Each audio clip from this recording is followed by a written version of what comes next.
It's a very good morning to the Gelding. Good morning, Gelding. And races back, main race day back on a Saturday, which we love, and races at Flemington today. Yes, good morning, Professor. Good morning, listeners. I apologise, we've both got a bit of sore throats, Professor. The springtime sore throats. There must be something going around, Gelding. Yeah. Look, back today to Flemington. Good to see the better weather this week, and today's probably, excuse me, the official start of the Spring Carnival, Professor, with Turnbull Stakes Day. Yes, Gelding. Now the Turnbull Stakes, Gelding, a Group 1 race worth only $750,000. Surprising to you? Well, Professor, I'll just grab this soapbox. Yep, we're up on the soapbox, Professor. As you said, I've got just an opinion that there may be too many group races in Australasia, and I don't think the race clubs give them the proper honour, and perhaps we should have less of them. If a race isn't worth $1 million, should it be a Group 1, Professor? No, I don't think so, Gelding. I think that should be the line in the sand. If it's worth $1 million, it's $1 million and above Group 1. Yep. If it's a Group 1 race, it's got to have that kind of prize money. If the race clubs don't want to fork out that type of money, Professor, let's not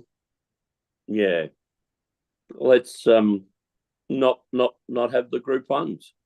Put them down to Group 2 races, Professor. But today's just a very odd day for racing, Professor. Like, not only is Group 1 racing at Flemington, there's 4 Group 2 Professors. And all of the Group 2s are worth $300,000, Professor. And then in race 7, you have a Group 3, the Bart Cummings, and it's worth $500,000. Oh, an anomaly, Gelding.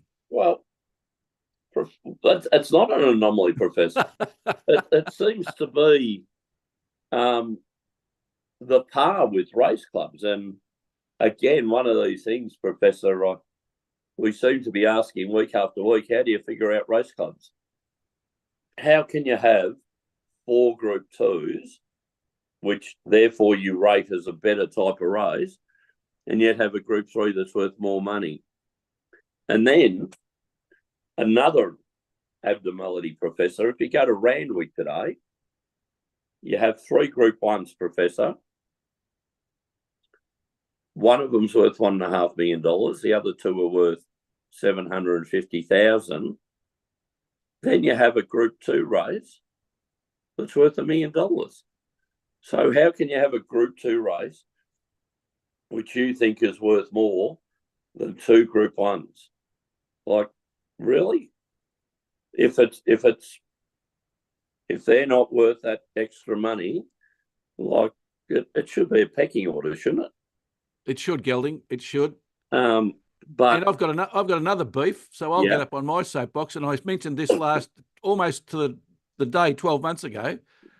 One of the greatest trainers in Australasian racing history, Bart Cummings. Yes. That'd be acknowledged by every person who's involved in racing. How is his race a Group 3? That's got to be a Group 1. How do you show the respect to one of the greatest trainers of all time? I will give him a Group 3. Yet we'll have a racing administrator. He can have a Group 1 race. Yep. Yeah, we'll have one of the legends of the turf. Yeah. Professor, it gets me back.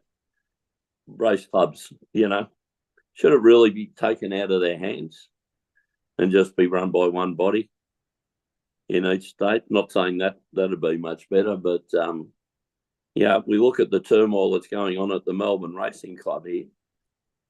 Caulfield Cup's on in 2 weeks. And now we've got a new administrator coming in with views similar to ours and things like that, but he wants to move the parade ring before the race back to where it was, which was the proper place where it should have been, in front of the crowd and all that. But because of, well, you saw the statement, people have been involved for the last 15 years, have just wasted $20 million by putting it at the side where no one can see it, Professor. Interesting. Interesting. It's exceptionally interesting. Anyway, Gelding, 10 race card at Flemington. We better get down off the soapbox. People are tuning in to listen to our tips, Gelding. So we might. Can I have a crack at the Melbourne Racing Club? Listen, yeah, you can, Gelding, but we do regularly. Well, how do you make it's a club we're both a member of, Gelding. Well, how do you make $40 million from pokies, Professor, and still make a loss and have debt? Well, because you move things around when you probably shouldn't. Oh, and Is that called bad management? Well, questionable, Gelding, questionable. Well, they'll pat themselves on the back. What a great job they did. Now, Gelding, we mentioned one more thing on this, and then we really must go to the tips. We mentioned on the show a couple of weeks ago, we queried how many times the second track had been used at Caulfield. Yes. Because that cost money to implement. Yes. Right. I saw an article written about Caulfield last week that said the little used second track. So somebody else has tweaked to it as well. The fabric of Caulfield Racecourse, all trainers off there. So less employment around the area, Professor, and they've got a big empty space there. I drive past it most days, and all you'd see is old buildings just boarded up and rotting away. And this is a management that keeps on patting themselves on the back that they've done a great job. Well, I must admit, Gelding, when you said the poorly administered Melbourne and took a breath, I thought you were going to say football club. Well, Professor, there may be a merging of the two. Oh, dear. Hey? There's probably not one good administrator between the lot of them. Well, I'll talk to you off air about Melbourne Footy Club. All right. No worries, Gelding. Okay, well, as I said, a 10-race card today, the first at 12:25, the last at 5:40 p.m, so they're cutting it tight to get back home in time for the 6 o'clock news, Gelding. Yes. The feature race, Group 1 Turnbull Stakes, worth only $750,000, which we've already spoken about, over 2,000 metres. The track's a good 4, but, Gelding, caution, there are showers during the day, so we better keep heed of that and watch how the track plays out during the day. The rail's out 9 metres. Yeah, Professor, I was going to mention that the 9 metre mark out coming back from 14, and look, the last meeting here there was rain, heavy rain during the day, as we saw, Professor, like hail and that. So look, the track was, an affected racing track. So I'm forgiving a bit of the form coming from that meeting, Professor. So look, let's hope, but let's have some tips. All right, Gelding, what do you like today? Oh, Professor, I like probably the bet of the day, I think, for myself will be in the Danehill Stakes, Professor, the race 5 horse 4, a Group 2 race worth $300,000 for 3-year-olds. I'll be going number 4, First Settler. Trained by a former trainer of yours, Professor, Mick Price, to be ridden by Michael D. This horse has had 3 starts for 2 wins and a second, Professor, and the last start second was just beaten by Growing Empire, which we rate very highly. Then there's that horse should have won a Group 1 the other week at Moonee Valley, but we won't mention that the owners were Willow. But it didn't. Well, it won everywhere bar the last metre, Professor, when I thought the jockey could have been a little bit more vigorous on it. A bit more vigorous.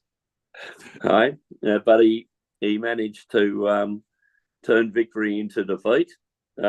And I don't think that's the horse's fault. So this horse, I think, is going places. Up against some very good ones, Professor. And these trained by your current trainer, Peter Moody, which ran 7th in the Golden Slipper. Bodyguard that also ran in the Slipper. But look, I do like this first settler. Ran about the $3.70, Professor.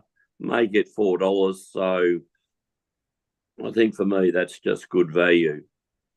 My second tip, I'm going to the $750,000 Group 1 Turnbull Stakes, Professor. And what I'll say to listeners, have a look at the Turnbull Stakes. All horses that run in the top 4 normally have very good springs, Professor. So this could be a race where you follow some of the horses that run first, second, third, and fourth. I'm going number 4, Via Sistina, trained by Chris Waller, to be ridden by Damien Lane. Professor, we're on it last start when it ran 5th at Flemington on that heavy track. Prepared to give it a pass because of the state of the track, Professor, and give it one more go. You're getting round about the $4.80. You might even get $5, Professor. Again, a very hard race with plenty of chances. One I am worried about is the other Chris Waller horse, Buckaroo, which has come back and won its last 2. But happy to give Visastina another chance, Professor. So my 2 tips are race 5, horse 4, first settler, into race 8, horse 4, Via Sistina. And you like, Professor? Yeah, I'm going early for my first selection, Gelding, in race 1. It's a benchmark 78 over 1,200 metres. In this race, Gelding, I like horse number 5, Maybe Dick, coming out of barrier 9. Had 5 starts for 3 wins and a placing, so 60% win rate, 80% place rate. That'll do me any day. Last start at Flemington Gelding 3 weeks ago. We were on Nadal. I remember the day very well. Yes. Nadal ran 4th. Barracuda, who we were on last Friday night and won very well, ran 3rd.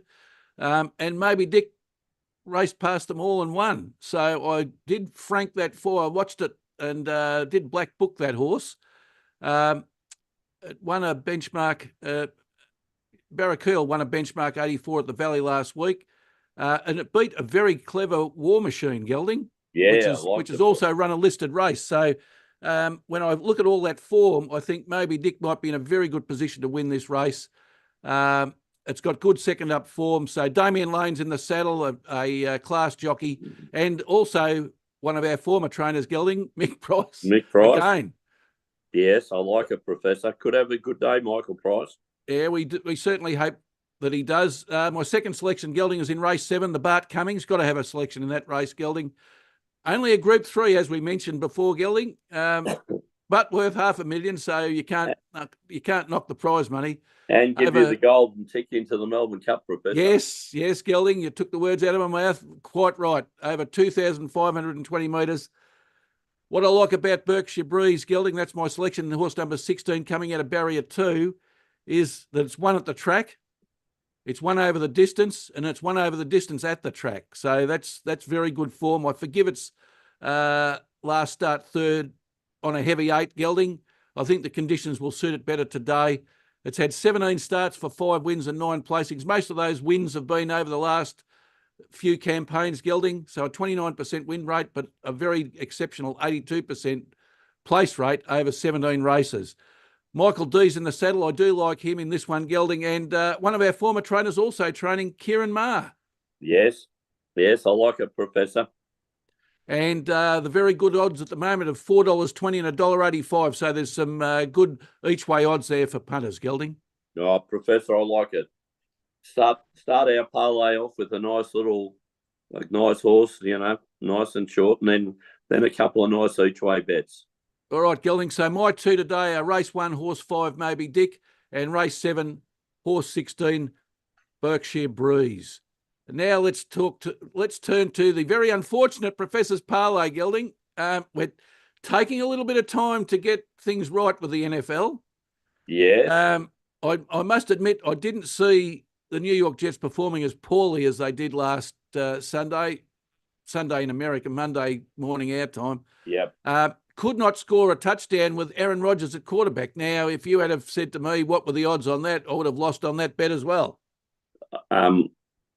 Yeah, Professor, all I can say is, well, that's football. But we've been doing okay with the racing side of it. We need to lift our sports betting, Professor. Yes, we do, Gelding. Pride of Jenny, tip my hat to you for that selection last week.